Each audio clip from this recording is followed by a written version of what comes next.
Greta Malthouse, 24 de mayo de 1952. El laboratorio intermedio.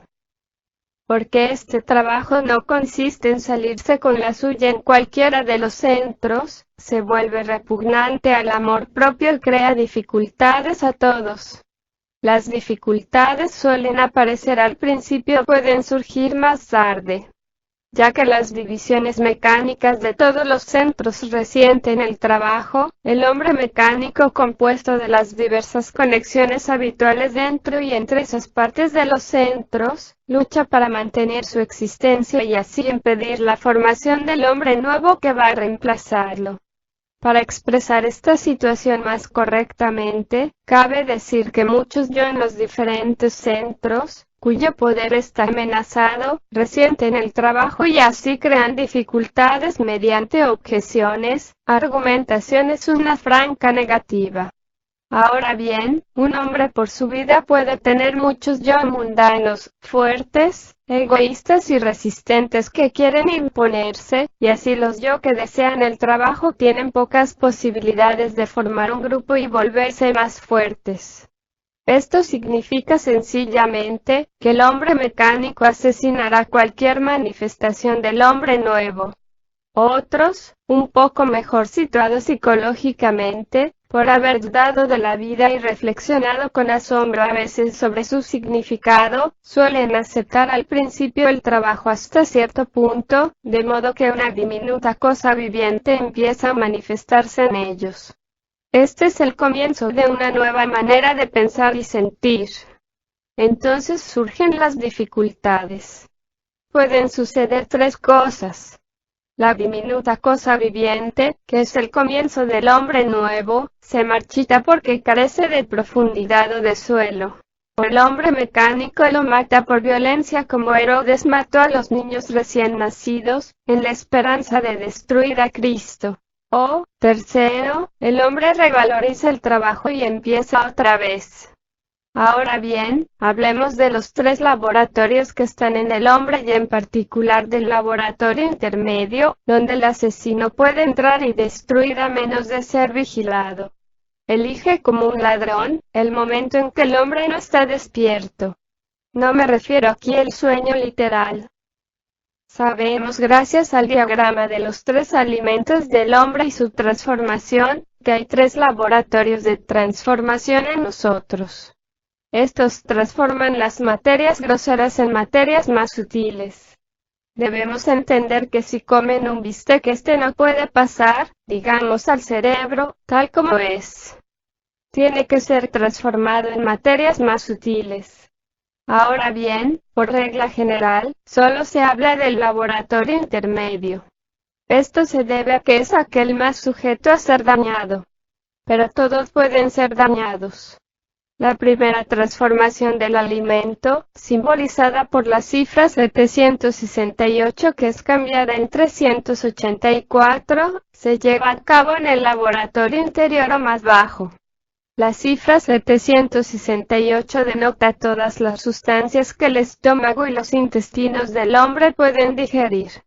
Cabe recordar aquí que la tabla de hidrógenos es una tabla de usos. Las cosas están clasificadas y ordenadas en escala vertical según su uso.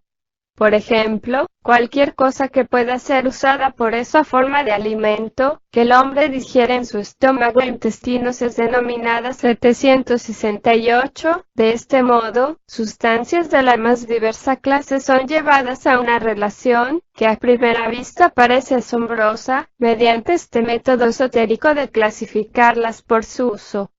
Cabe agregar aquí que, nosotros, somos también clasificados de la misma manera. Así habría que preguntarse, ¿para qué sirvo yo?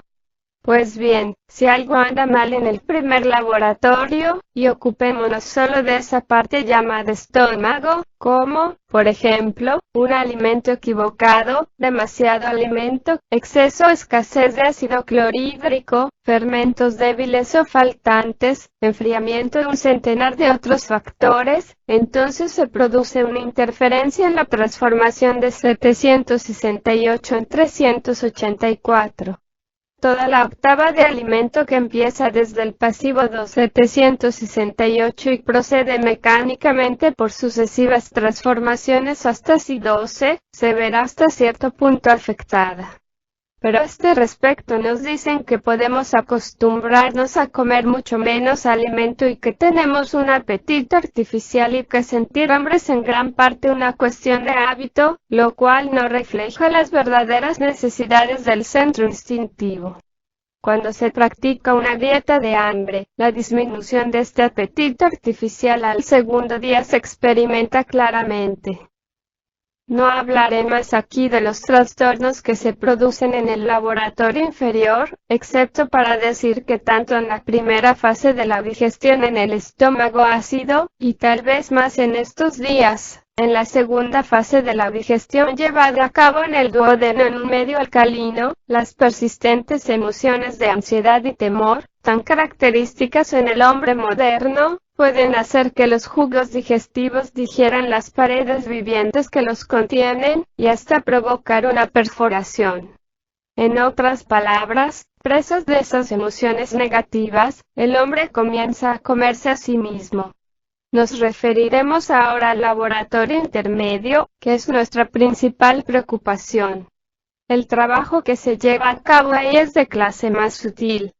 Las materias tratadas en ese laboratorio pertenecen a un orden mucho más fino y más elevado y así, son capaces de mayores usos y mayores abusos. Este laboratorio intermedio, al cual suponemos mediante una burda analogía, lleno de los más delicados e intrincados aparatos químicos y eléctricos exige, por así decir, una temperatura constante, falta completa de humedad, y ausencia de ruidos y vibraciones, para poder llevar a cabo su trabajo. Cabe observar que recibe sustancias del laboratorio inferior para una nueva transformación, y también recibe sustancias para una nueva transformación del laboratorio superior. Por lo tanto, tiene que realizar tareas muy complicadas que son de la mayor importancia para la octava de alimento. Asimismo, el alimento atmosférico 192 llamado aire, entra aquí y es transformado en 96, pasando al laboratorio superior. Por estar situado en el segundo piso de la casa de 3 pisos del hombre, está íntimamente conectado con el centro emocional, que está ubicado allí. Por consiguiente, la calidad del trabajo de transformación en el segundo laboratorio dependerá del estado del centro emocional. Si el estado del centro emocional es bueno, el laboratorio intermedio trabajará bien. La cosa más dañosa que puede sucedernos es una crisis de violencia. La violencia actúa como una explosión. En casos extremos puede llegar a ser tan intensa que daña el laboratorio intermedio permanentemente. Debido a sus repercusiones en el laboratorio superior, puede afectar la razón. Ahora bien, nos enseñaron que todas las emociones negativas tienen su base en la violencia y llevan a la violencia. Asimismo, sabemos que la violencia solo engendra la violencia. Nada se arregla por la violencia, como puede atestiguarlo el mundo. Cabe señalar muchas otras cosas que se pueden observar en uno mismo respecto de la violencia. Es preciso ante todo, llegar a ser consciente de la propia violencia. Solemos tener crisis menores de violencia. Es menester circunscribirla si queremos impedir que toda vida nueva sea asesinada por la violencia. Todos tenemos que trabajar sobre nuestra violencia porque todos la padecemos aunque muchos lo niegan. Esos ataques menores de violencia surgen al permitir que las cosas lleguen hasta el punto de encender nuestra sangre. De esto se logra mala sangre del uno contra el otro. Es debido al identificarse. Trate de observar en usted mismo lo que lo enfurece en otra persona hasta tal punto que usted se identifica por completo con esa persona y no puede aguantarla. Observar la misma cosa en uno mismo cancela la violencia así como más uno y menos uno se anulan. Este es el verdadero significado de la palabra griega traducida por perdonar, tal como perdonaos los unos a los otros. No hay señales de perdonar en cancelar. No tiene ningún pseudo significado. Todo queda cancelado como si pasara una chispa eléctrica entre dos cuerpos con cargas opuestas. Cuanto más engreída es una persona, menos podrá perdonar viendo la misma cosa en ella misma que la hará más proclive a la violencia, porque el engreimiento impide la autoobservación. Ella será su propio castigo como lo somos todos. Ahora bien, un ataque de violencia siempre trastorna la salud. Es un choque equivocado en un mal lugar. El choque obra muchas veces varios días después provocando una enfermedad o molestias físicas. Trastorna el trabajo del laboratorio intermedio, impidiendo, entre otras cosas, la formación de la materia simbolizada por la cifra 96, cuyo uso tiene que ver con el equilibrio y la protección de lo que llamaré almohadilla de salud entre la vida psíquica y la física. La disminución de esta materia sutil reduce la resistencia física, mientras que el identificarse reduce la resistencia psicológica. Ambos estados permiten que las cosas que habría que dejar fuera puedan penetrar. Las consecuencias son psicosomáticas. Ahora bien, es preciso recordar que la violencia surge del identificarse.